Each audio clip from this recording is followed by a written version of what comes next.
Hello. Welcome to Heavy D Storytelling. I'm Heavy D, also known as David, and I'm going to be reading a story. First, we're going to read the Bible. We're on Ecclesiastes chapter 8. This is, as always, the English Standard Version of the Bible, and I'm going to get started. Who is like the wise? And who knows the interpretation of a thing? A man's wisdom makes his face shine, and the hardness of his face is changed. I say, keep the king's command because of God's oath to him. Be not hasty to go from his presence. Do not take your stand in an evil cause, for he does whatever he pleases. For the word of the king is supreme, and who may say to him, what are you doing? Whoever keeps a command will know no evil thing, and the wise heart will know the proper time and the just way. For there is a time and a way for everything, although man's trouble lies heavy on him. For he does not know what is to be, for who can tell him how it will be? No man has power to retain the spirit or power over the day of death. There is no discharge from war, nor will wickedness deliver those who are given to it. All this I observed while applying my heart to all that is done under the sun, when man had power over man to his hurt. Then I saw the wicked buried. They used to go in and out of the holy place, and were praised in the city where they had done such things. This also is vanity. Because the sentence against an evil deed is not executed speedily, the heart of the children of man is fully set to do evil. Though a sinner does evil 100 times and prolongs his life, yet I know that it will be well with those who fear God, because they fear before him. But it will not be well with the wicked, neither will he prolong his days like a shadow, because he does not fear before God. There is a vanity that takes place on earth, that there are righteous people to whom it happens according to the deeds of the wicked, and there are wicked people to whom it happens according to the deeds of the righteous. I said that this also is vanity, and I commend joy.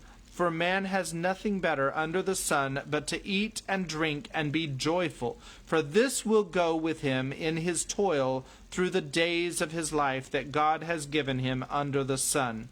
When I applied my heart to know wisdom and to see the business that is done on earth, how neither day nor night do one's eyes see sleep, then I saw all the work of God, that man cannot find out the work that is done under the sun. However much man may toil in seeking, he will not find it out. Even though a wise man claims to know, he cannot find it out. And I want to emphasize, this is for my younglings, this verse 15, where it says that Solomon, the writer of Ecclesiastes, recommends joy. For man has nothing better under the sun to eat and drink and be joyful. We should practice that more often in our family. All right, so now we're reading Hittite Warrior. We're on chapter 17, The Ruler, and what had just happened was Uriah came to the camp of the Canaanites, and he realized that these were the bad people, that they absolutely hated Jotham, and so he took a knife and slew them all. Hey, Dad? Here's Kimberly to say how it really happened. Except for all those last few words, I was really hoping it were true. And about the Bible reading, for about half the chapter I was surprised. Wait, why isn't he talking about vanity? So what actually happened, he goes over there, they put him in prison because he's like, oh look, this is one of the people who I forget his name. I think Uriah? No, the god. Oh, Moloch? Yeah, Moloch. This is one of the people who stole Moloch's sacrifice. So he goes to prison for a day, and then they were doing his trial, and they're like, hey, we'll give you one chance. Just tell us about the Hebrews' battle plans, and and we might not sacrifice you. And he's like, what? Oh no, they were going to sacrifice him, but he was going to be sacrificed with the honor. knowledge. In honor. Yeah. And we'll sacrifice you with honor, they said. He's like, no. And then they're like, oh my gosh, it's blasphemy! And then he's like, no, I'm a Hittite. And then they all hated him. And then his father's friend just came through the door, and I think the chapter ended for whatever reason, because I was loving that chapter. I'm going to hand it off to Dad, who's going to read us the next chapter. The last chapter ended because the king was coming. So the last chapter, Sisera is the king, and also someone who is mentioned in the Bible story. So let me just pull that out real quickly, because I'm sure the chapters that we're going to read are really short. So that was in Judges chapter 3 or 4 or something around there.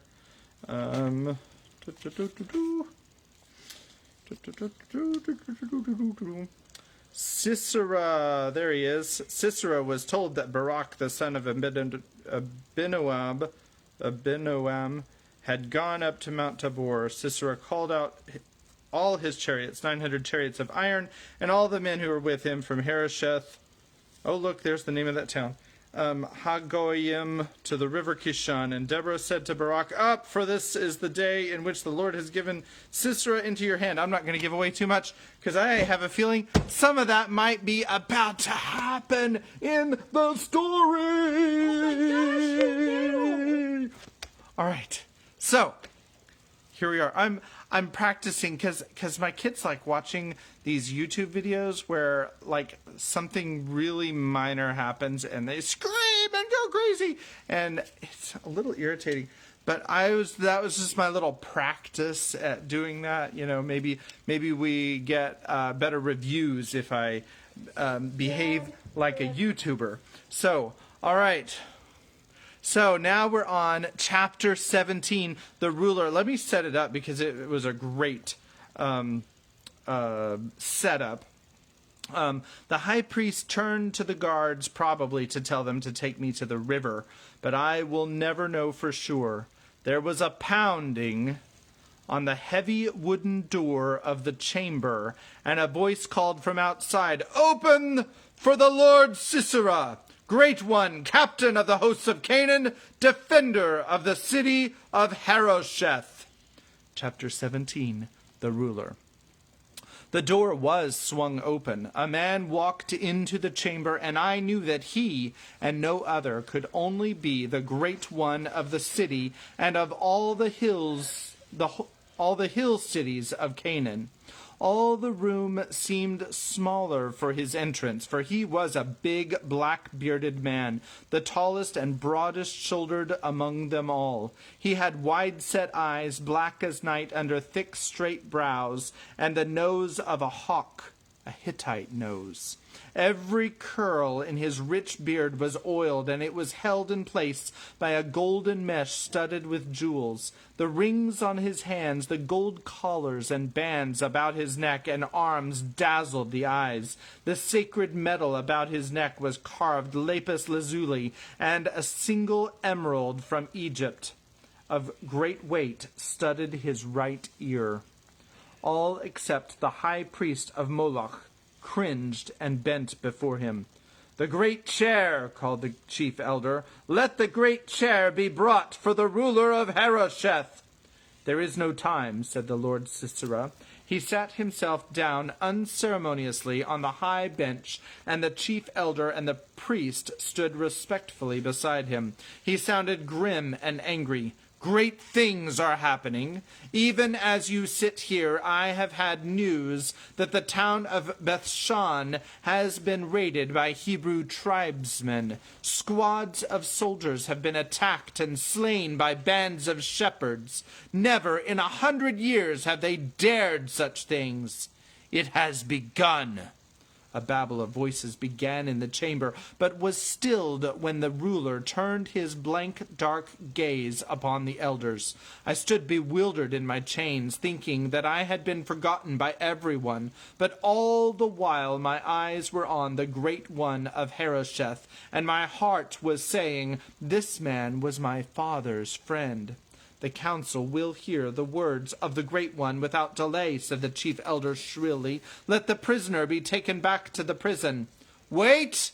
cried Sisera, and suddenly the black eyes were turned upon me. Their gaze struck me like a blow. "With what is the prisoner charged?"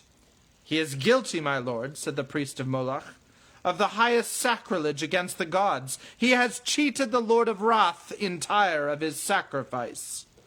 The black eyes widened a little, but they did not seem shocked. I even thought there was a gleam of admiration in them. "I do not know he is guilty," said the chief. "You, Uriah Tarhund, are you guilty?" He knew my name. Perhaps the guard had gotten word to him after all, but I could not answer him, for by this time I was so confused and tired, I did not know whether I was guilty or not. "There is more," said the priest of Moloch. "The young man is a traitor to all the gods of Canaan." And while my heart sank, he told the chief of Harosheth of their questions to me concerning the Hebrews and of my terrible answer. The Great One stared at me steadily for a moment. There was no expression in his eyes except for a kind of calculating look, and yet a cold sweat broke out on my forehead. Then he turned back to the elder and the priest. "The blasphemy," he said, "was committed in our sister city of Tyre. Would you steal her revenge from our sister? Is this the time to turn the cities of the coast against us, when we of the hills have trouble in another quarter?" The priest of Moloch leaned toward him to protest, but the Great One slapped his hand down upon his knee and spoke in a loud voice. "Let the prisoner be taken to the great house. All in Harosheth is mine. If he is the prisoner of Harosheth, he is my prisoner. I will judge him. And if my judgment goes against him, I will send him back to Tyre. But..." And he leaned toward the priest of Moloch, and to my amazement winked suddenly. "But I will send him back in such a manner that when he reaches the gate of our sister city, he will not be alive to tell the tale. And so Harosheth will, after all, have the honor of his death, and yet Tyre cannot accuse us." The chief elder nodded at this, looking pleased, but the priest of Moloch stood back, his eyes narrow and gleaming with anger. There was nothing, though, that he could say against the Great One. And so, more dazed than ever, I was taken from the temple. My chains were struck off, for Sisera had commanded it, and under guard they took me down the paved street of Harosheth to the many-colored great house of the chief. I had no time or heart then to look about me. I only remember that once inside the great house I was taken in charge by a tall, powerful man, and that when I looked at him I gasped, for he was as black as ebony, like the black soldiers from Cush, who used to guard the Minos for pay in Crete before the great earthquake. This one seemed to be a kind of servant, but there was a look of danger in his eye, and when I was shut inside a room down a passage, I knew he guarded the door. Wait. It said the earthquake in Crete. That was in Twice Freed, right? That's a different earthquake. Ah, shoot. Sorry. When I was shut inside a room down a passage, I knew he guarded the door. There was a great bed in the room, greater and more richly carved and inlaid than any bed in the house of Ethbaal. I laid myself down upon it, and felt nothing but its softness, for I was too weary even to be afraid. Soon I slept. When I woke, it was dark, and someone had lighted the little oil lamp. Whoever it was had seated himself at the foot of the bed. I raised myself and looked into the shadows. It was Sisera. In the dim light I could see that he no longer wore the splendid robe and ornaments of the Great One of Harosheth, but was dressed in a simple tunic, and might have been any powerful aging man, his black beard turning gray. "You have slept well," he said to me. "No, stay where you are. You have a right to rest." He rose and went over to the window, looking down upon the moonlit city. "The wind from the hills is cool tonight," he said. "It is a blessing. Canaan is hot after the winter. Was it cold by the shepherd's fires?" I swallowed a little, then nodded. "The nights were chilly," I said. "And you slept in the open, wrapped in your robe, and lived like a farmer. I know. Suddenly he turned toward me. "I know who you are," he said. "When the slave from the prison spoke the name of your father, it winded me for a moment, and before I thought I rewarded him, instead of having him slain for bribing his way in to see me. Your father," he added softly, then stopped. When he spoke again, his eyes were glittering. "I have never seen Great Hatti," he said, "but it is half my home. My mother is a Hittite. Yes, she is the daughter of a Hittite governor who ruled in Harosheth before the days of the battle of Kadesh. See, here is my grandfather's ring." And he showed it to me on his strong, hairy-backed finger, a carnelian carved with the Hittite emblem of the double axe, just such a ring as my kinsman, the chief of Arzarwa, had worn. My chest swelled with tears I could not shed. "Your father came to me in Carchemish," he said, "and saved me from a wild horse like one of those Hittite heroes in my mother's stories. I loved him. I never forgot him. The stories he told me about that land, that was half my home, how the wind blew over the grasslands, how all the men were strong and all the women beautiful, how the horses roamed the steppes." Suddenly, the tears I could not shed before overcame me, and I found myself crying into my arms, while Sisera watched me with that strange, calculated look. "Cry if you like, Uriah Tarhund," he said. "There is no shame in shedding tears for your homeland you will never see again." "Some day," I sobbed. "No, you will never see the land of the Hittites again," said Sisera. "It is a land of strangers now. It is no more except in the hearts of its children, and in the standard which is here in the great house of Harosheth. Would you turn against that standard, Uriah?" "No," I cried. Suddenly Sisera bent over me, and he was again the terrifying, godlike man he had been in the council chamber. "Tell me what you know of the Hebrews," he said harshly, and looking into his cold black eyes with the thought of the standard of Great Hatti in my heart, I told him. 5 of their tribes have joined the rebellion," I said. "There is no danger from the coast tribes, for they will not join." "How many will this give them?" "Perhaps 10,000 men." "Where will they meet?" "On Mount Tabor, south of the Great Lake." "Who leads them?" "A man called Barak ben Abinoam, of the tribe of Naphtali, near here." Sisera heaved a great sigh, then sat down and wiped his forehead. I lay back on the bed, numb and exhausted. "It is finished," I thought. "I have betrayed them." "All this is true," Sisera muttered at last. "How do you know that, my lord?" I mumbled, not much caring whether he believed me or not. "Because I know it already," he said. "A man from the plain near Kadesh came and told me for a good price." "Heber, the Kenite. I should have known before." "Then why," I cried, did you make me tell?" "Because," said Sisera, "if you had not told, I would have sent you back to Tyre, dragging over the ground at the end of a rope bound to a galloping horse. For though I loved your father, I love Harosheth and the gods more, and those who fight for them I must know to be on their side. I rose slowly in the great bed and drew my hand across my forehead in wonder. Then now, I said, I am free? I am your judge, said Sisera, and I have found for you.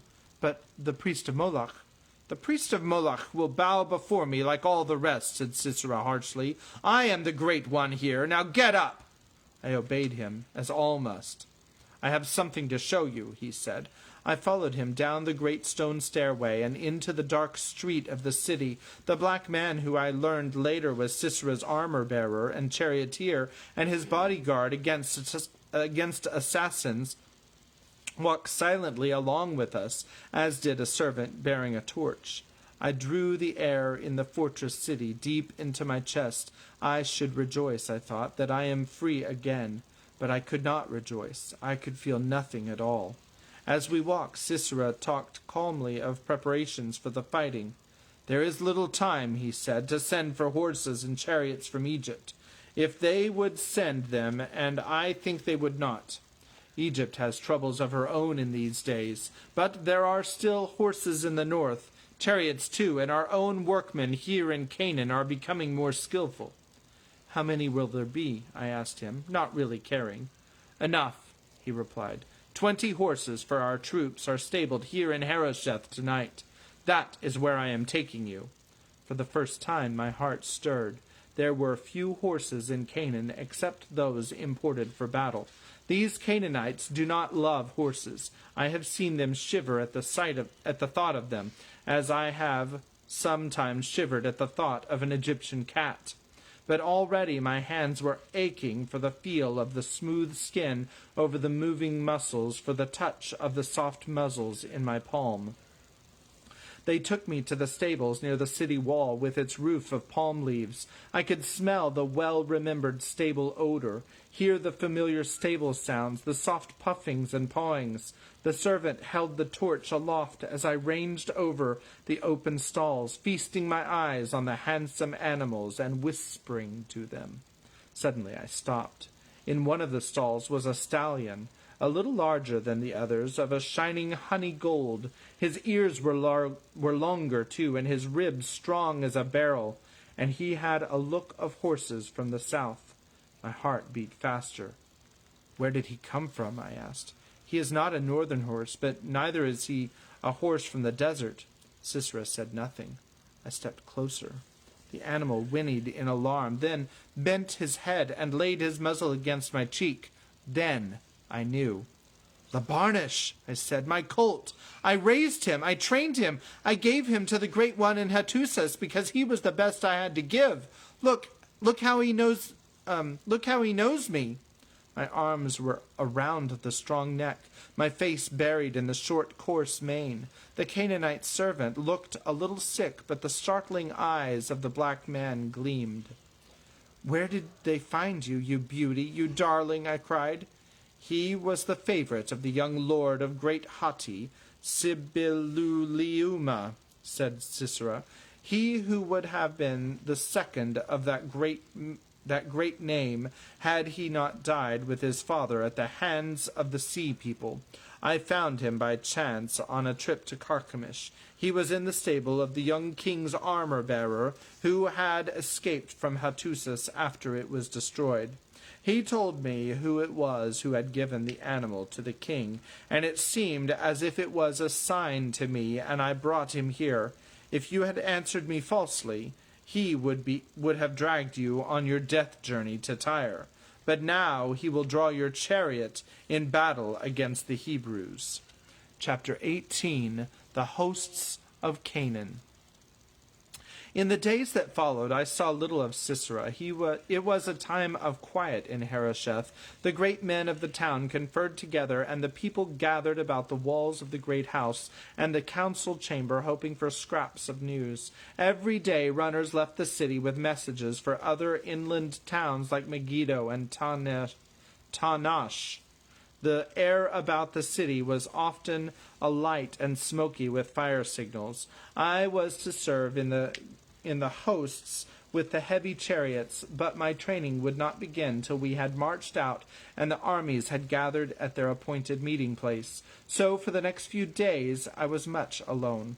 The mother of Sisera, with whom I would have liked to talk because she was a Hittite, was kept secluded with her maids behind her latticed windows in the manner of Hittite women. The servants were not as they had been in the house of Ethbaal, where they would gossip as freely as the day was long. Here they seemed sullen and afraid, and I understood why.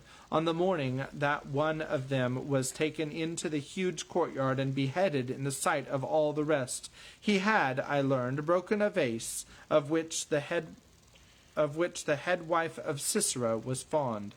So all I had to talk with was Memnet, the black man.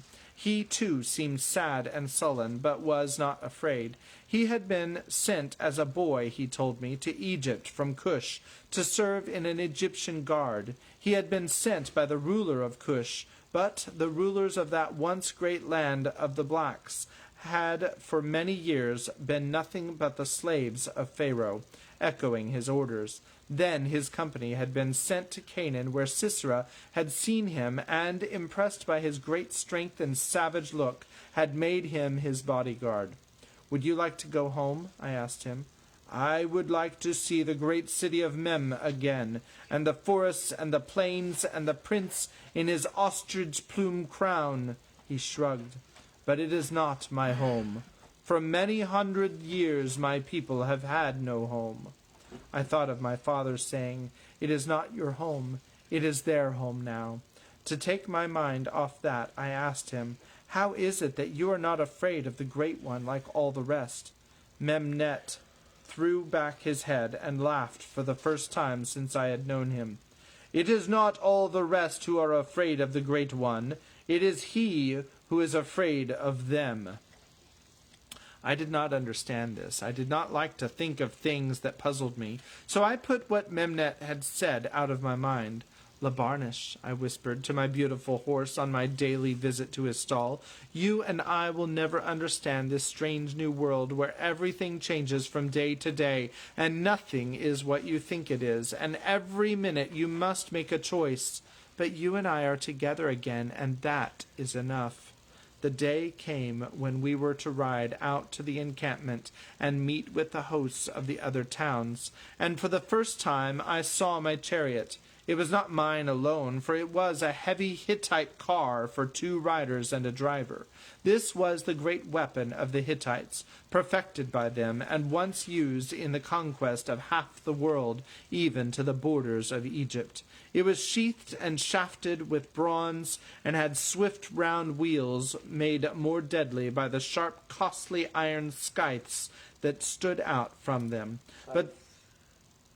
But suddenly, while I stood gloating upon it, I was shaken all over, because for one flashing moment I saw it as a terrible, murderous weapon for the crushing and tearing of Jotham. The moment passed quickly, for Barnish stood between the shafts. There were 3 horses, and he, the strongest and the bravest, was the leader. I mounted into my car and stood proudly beside the man who was my chariot mate. The Harosheth troops were all around me. They were a handsome sight, tough and bearded except for the young boys, dark brown from the sun and the wind.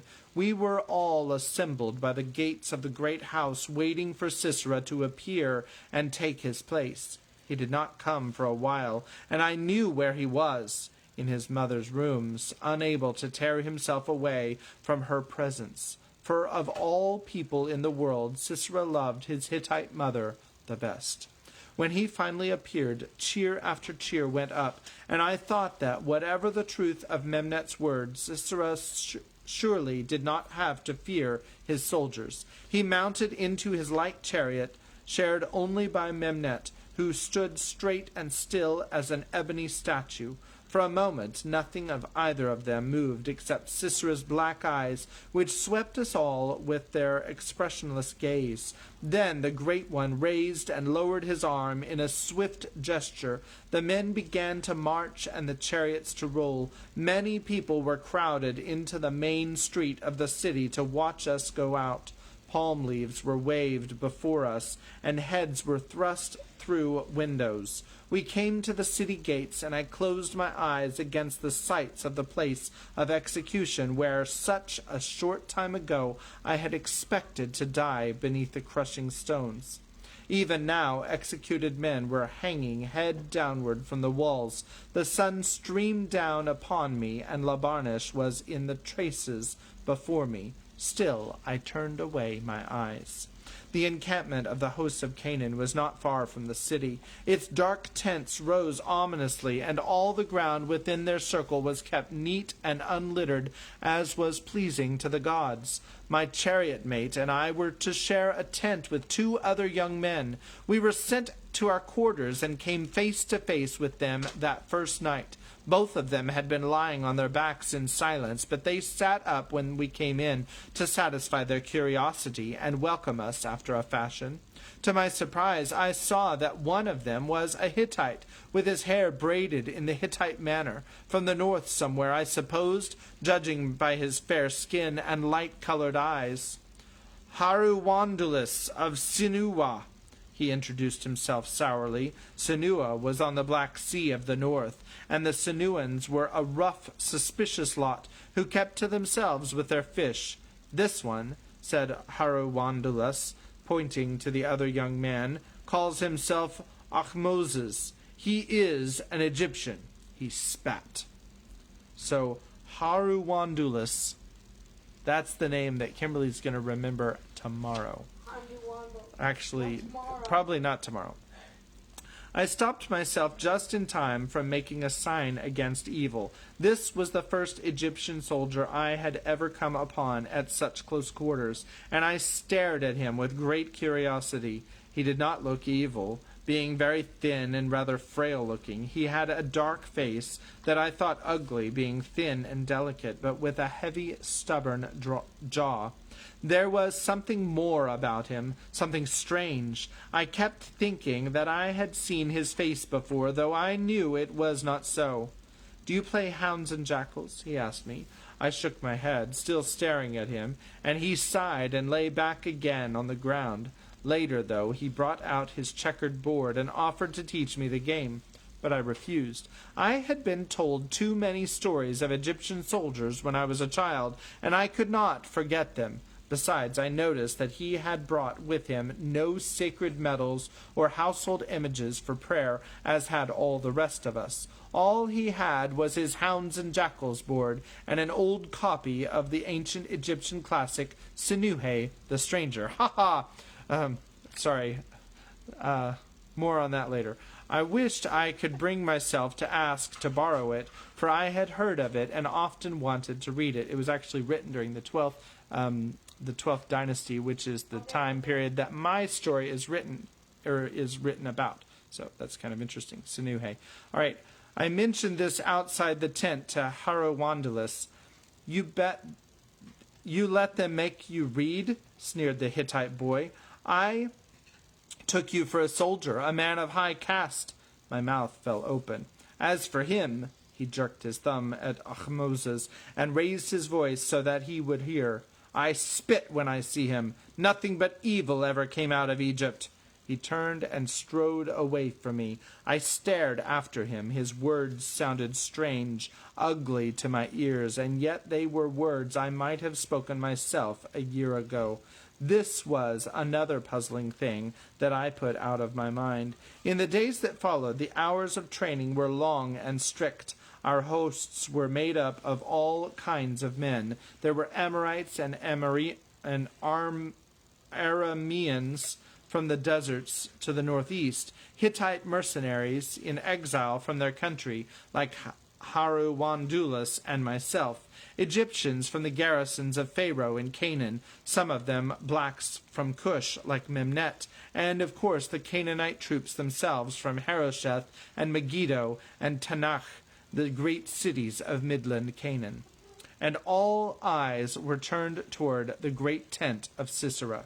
Sisera in those days had no desire to be alone. He would often invite one or another of his captains of 1,000 to dine with him. We would hear with envy the sound of well-played music and loud laughter coming out of his many-colored tent.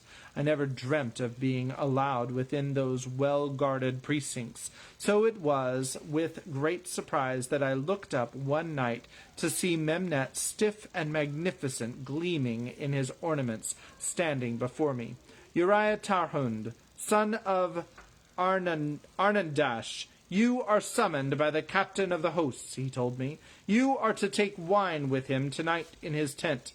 Harawandalus gave me a look of stunned amazement. Ahmoses, the Egyptian, looked up from his book and said in a tomb-like voice, "Some people are highly favored in this world. Will you make me your armor-bearer when you return, my lord captain of 1,000? Read your book," I told him rudely. "It's all you are fit for in the presence of a great man like myself." He rolled it up and threw it at me, and nearly regretted it, for it just missed the common dish which had not been cleaned. We looked at each other, and I found we were both grinning. It came to me with a shock that I liked him, Egyptian or not, but where was it I had seen him before? Then I followed Memnet, and a feeling of excitement came over me at the thought of entering the great tent of the captain of the hosts.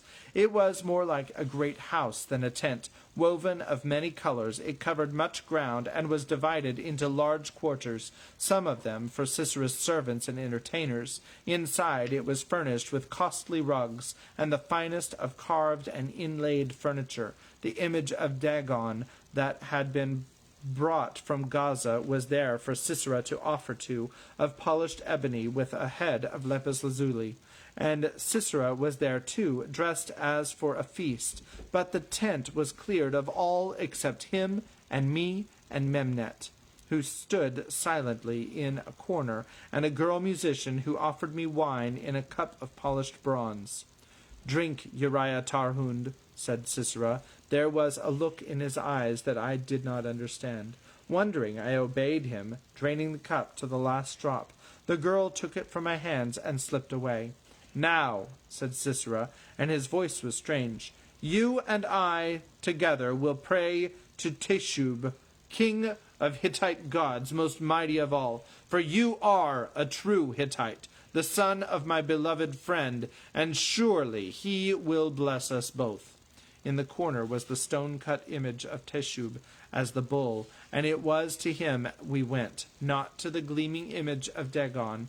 Meat burned on the little altar before him, and we bowed ourselves to the ground before it. Sisera pressed his ring with the double axe to his lips, and we whispered the invocation, "O thunder god, O my lord," and nothing else was heard but the hissing of the meat on the little fire. And though I did not know it, that was the last time I was ever to offer my heart to Teshub, god of the northern forests of my ancestors, god of the double axe.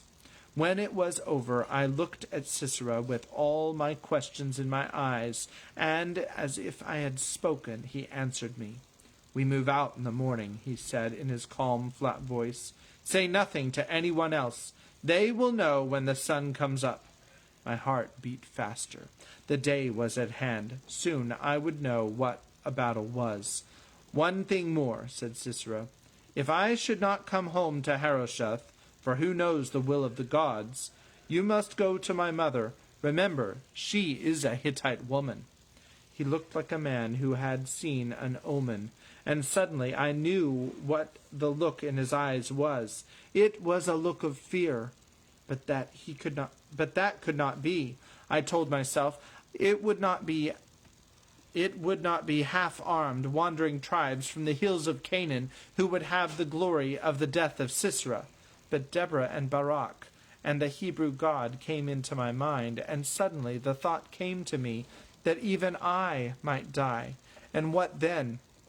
I did not like to think of the dark, sad underworld that the priests told of, Sheol, as it was called by the Canaanites. The mother of Ethbaal and said that in Egypt they taught that the very good would live with the gods themselves, but that the wicked would be condemned to a lake of eternal fire. Well, I told myself, I had never done anything very wicked. Besides, after that one moment, I knew I was not going to die. In the morning we were assembled into corps with the squadron of the chariots into the front ranks, flanked by the bowmen on foot. I whispered to Barnish and talked to the charioteer of how to handle him. There is no holding him, I said, but he understands the slightest touch of the reins. Remember, he belonged to the 4th Arnuwandas and 2nd Sibiluyuma of Great Hatti. Yea. The captain of the hosts had 2 dark horses from Egypt in the shafts of his light chariot. He was swathed in the Tyrian purple that I had always envied, till I had smelled the dye houses and heard of the blinded men who pulled the grindstones and did not last long at the work. The sun gleamed on his armor until suddenly a shadow came across it. "It's raining," I said in surprise. "It is too late for heavy rain," said our charioteer. "It won't last long." My chariot mate had not yet arrived, and the charioteer told me he would not. At the last moment he said he had been transferred to another squadron and replaced by a new man. "But why?" I said. "He and I have trained together." My charioteer, who knew everything before anyone else, said that this new man had come late. He was from another city, he said, and had offered himself to the hosts of his own free will as an atonement for some sin or another. Because he was a man of rank, he must serve with the chariots. "It's too bad," said the charioteer, "but you are a skillful chariotman, so our captain of 100 is putting this green one with you. Here he is now." I turned and saw standing before me a graceful young man with a handsome, pale face and a mouth that looked as though it had never smiled since the beginning of time. It took me a moment to realize that it was Hanabal ben Ethbaal. Yay! All right, so that's where we're going to stop for tonight. Chapter 19 is called Wax and Mutton Fat, and the first word is for, and we're going to read, I think, 2 chapters next time, 3 chapters after that, and then or maybe it's, I can't remember. I had it all mapped out, but I know it was 2 today. So I hope that you're enjoying the story, and we will be back next time, which will probably not be this weekend because we are not going to be around, but we will see you next time. So God bless you. Have a good night. Thanks. Bye.